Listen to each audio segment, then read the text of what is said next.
Akkam jirtu family baga deebitanii gara channel kiyyaatti dhuftan guyyaa har'aas viidiyoo kan biraatti walitti deebinee jirra. Viidiyoo guyyaa har'aa keessatti immoo appilikeeshinii Honeygain jedhamu irraati akkamittiin akka maallaqa hojjetan akkamittiin akka irraa baafatan hanga xumuraatti kan isinitti argisiisudha. Appilikeeshinii kana yeroo darbe viidiyoo isaa isiniif hojjedheen jira, amma immoo akkamittiin akka irraa baafatan waliin viidiyoo isaa kan isiniif hojjedhu ta'a jechuudha. Appilikeeshinii kana argachuuf jalqaba gara telegiraamii keessanii ni dhuftu. Gara telegiraamii keessanii erga dhuftanii booddee telegiraamii kiyyaatti akkan jedhu kana searchii ni gootu. Kana booddee bakka kanatti linkii isiniif kaa'een jira. Appii Honeygain irraa viidiyoo guutuu akkaataa itti hojjettanii fi irraa baafattan isiniif qopheessu bakka jedhu irratti linkii isaa isiniif kaa'een jira. Kanaaf linkii ani isiniif kaa'e kana fayyadamuudhaan galmaa'uu ni dandeessu jechuudha. Galmaa'uudhaaf linkii kana irratti al tokko ni tuqxu. Kana booddee haala kanaan yeroo isin dhuftan haala kanaatiin isiniif dhufa jechuudha. Erga haala kanaatiin isiniif dhufee booddee maal gootu?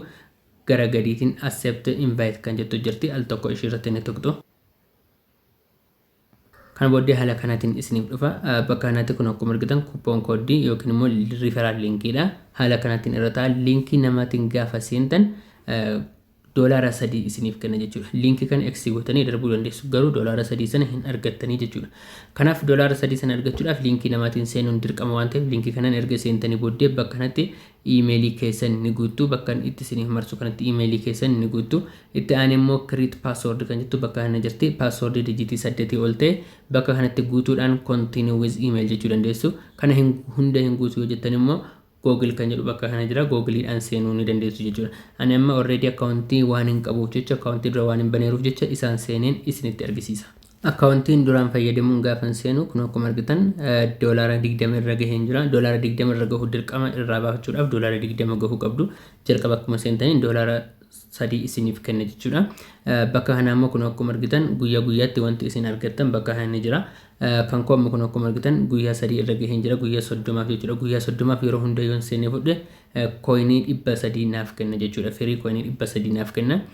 Sana fudhachuudhaaf immoo maal godha guyyaa guyyaatti meegaabaayitii tokko yeroo isin share gootan bakka kanaatti ishiin kun isiniif banamti. Al tokko ishii irratti tuquudhaan open kan jettu jirti. Al tokko ishii irratti ni tuqxu haga carraa keessanii isiniif kenna jechuudha. Haga koinii 5 isiniif kennuu danda'a, haga koinii 20, haga koinii 100 isiniif kennuu danda'a jechuudha. Akkuma carraadha waan ta'eef amma kun akkuma argitan koinii 20 naaf kennee jira. Kana booddee okay godheen ishii nan fudha jechuudha. Inni guyyaa 3 jedhu kun xiqqoo ture maal ta'a gara guyyaa 4tti naaf jijjiirama jechuudha. Kan biraan maaltu jira bakka kanatti Honeygain wallet kan jedhuu fi Jump Task wallet kan jedhu jira. Lamaan isaa meaning gochuu dandeessu. Kan barbaaddan irra buustu Honeygain wallet kan jedhu irratti haala kanaatiin meaning gochuu dandeessu. Jump Task wallet kan jedhu irrattis immoo haala kanaatiin irra buustanii meaning gochuu dandeessu jechuudha. Jump Task yeroo isin meaning gootan boonasii percentii 10 isiniif kenna jechuudha. Gift boonasii ni qaba. Kan barbaaddan gochuu ni dandeessu jechuudha. Garuu isin amma kan koo Honeygain irra waan jiruuf Honeygain irratti $20 gaheen jira. Kan biraa immoo kan isin gochuu dandeessan namoota affeeruu ni dandeessu. Namoota affeeruudhaaf linkiin bakka kana isiniif ni jira. Linkii kana fayyadamuudhaan namootaaf share gootanii namoota affeeruu ni dandeessu. Kan biraan immoo device garaagaraa fayyadamuu dandeessu. Bilbiloota garaagaraa fayyadamuu ni dandeessu. Namoonni bilbila garaagaraa qabdan isa fayyadamuu ni dandeessu. Haga bilbila 10tti yookiin immoo haga device 10tti waan isin fudhatuuf jechuudha. Kan koomma bilbila tokkoon hojjechaa jira. Windootiin kana dura hojjechaa ture isa dhiiseen jira jechuudha. Amma bilbila tokkoon qofa hojjechaa jira. Haga bilbila barbaadanii addi gootanii akka inni daddafee isiniif lakkaa'ullee gochuu ni dandeessu jechuudha. Kan biraan akkamittiin akka irraa baafatan isinitti argisiisuudhaaf more kan jettu bakka kana ni jirti. Al tokko more kan jettu gara gadiitiin dhuftanii ishii tuquu ni dandeessu.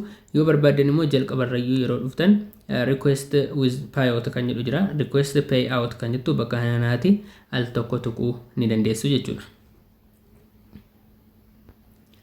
Kana booddee erga haala kanaan dhuftanii booddee maal jedha bakka kanatti filannoo lama jira. PayPal fi Jump Token kan jedhu jira. PayPaliitiin warri baafachuu barbaadan PayPalii fayyadamuu dandeessu. Garuu PayPaliitiin gaafa isin baafattan withdrawal fee percentii 15 isin irraa kutata. Jump Task Tokeniitiin garuu firiidha waan ta'eef waa tokkollee isin irraa hin kutatu. Itoophiyaa keessattis immoo irra baay'ee salphaa kan ta'e Jump Token waan ta'eef al tokko isa irratti tuquudhaan continue kan jettu jirti. Al tokko isheen tuqxu jechuudha. Kana booddee erga haala kanaan tuqxanii booddee iimeelii keessan irratti koodiin dijitii 6 isiniif ergama. Koodii dijitii 6 sana fiddanii asirratti ni galchitu. Iimeelii kiyya irratti koodiin kun akkuma argitan naaf ergamee jira. Al tokko koodii kana koppii nan godha. Kana booddee gara Honeygain application deemuudhaan bakka kanatti paste nan godha jechuudha. Koodii kana sana booddee verify kan jettu jirti. Verify ishee jirtu irratti nan tuqaa jechuudha. Kana booddee erga haala kanaan verify godhee booddee maal gochuudha adreesii kiyya fidee bakka kanatti galfachuudha jechuudha. Adreesii kiyya immoo eessarraan fidadha? Application Trust Wallet jira. Trust Wallet warri hin qabne akkamittiin akka banachuu barbaadanis warri hin beekne viidiyoo isiniif nan hojjedha. Trust Wallet jedhaati comment jalatti naaf barreessa. Amma gara Trust Wallet application kiyya nan deema jechuudha.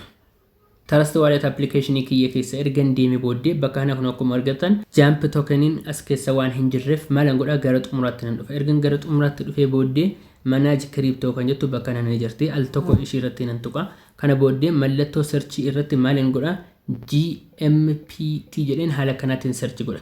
Ergan haala kanaatiin search godhee booddee ishii kana on nan godha. Ishii jalqabarratti on taatee jirtu kana BNB Smart Chain kan of biraa qabdu kana on nan godha jechuudha. Of yoo ta'e jiraate isin biraati on gootu.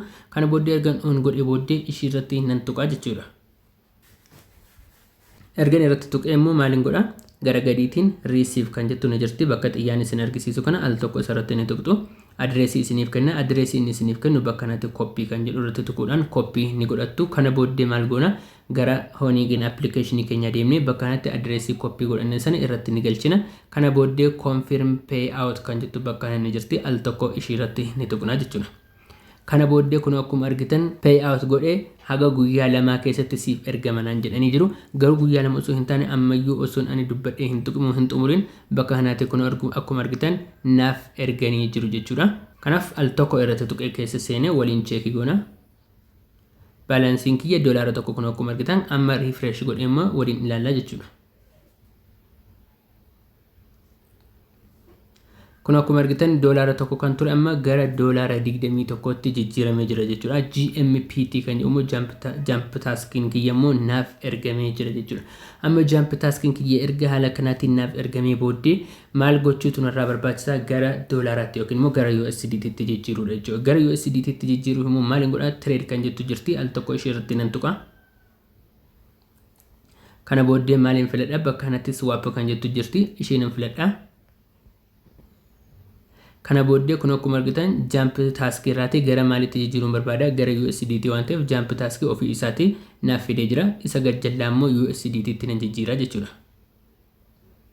Kanaaf as keessaati USDT nan filadha. Kana booddee ergan haala kanaan godhee booddee maalin godha? Gara oliitiin max kan jettu bakka kana ni jirti. Al tokko ishii irratti nan tuqa. Kana booddee jump task guutuu isaati gara USDT tti jijjiira jechuudha. Kana booddee ofii isaa calculate godhee USDT 20 akka ta'uun naaf fidee jira. Swapper fee ammoo percentii xiqqoo narraa kutata. Jump task 0.4 yookiin immoo USDT 0.2 narraa kutata. Kanaaf maalin godha? Continue kan jedhu nan filadha jechuudha. Kana booddee confirm swap kan jedhu bakka kanaatti nan filadha. Okay, amma naaf xumuramee jira jechuudha. Erga naaf xumuramee gara duubaatti nan deebi'a.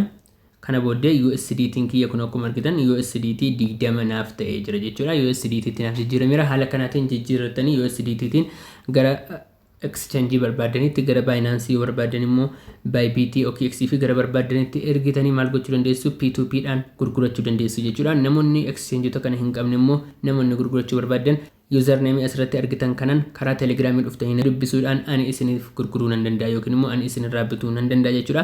Haala kanaatiin hojjettanii irraa baafachuu dandeessu. Viidiyoon kun isinitti toleeroo ta'e immoo laayikii gochuu hin dagatina. Viidiyoowwan akkasii argachuuf immoo chaanalii keenya subscribe gochuun ammuma itti dabalama. Viidiyoo biraatiin immoo walitti deebinutti nagaan naaf tura. Gaaffii qabdan immoo comment jalatti na gaafadhaa. Goodbye.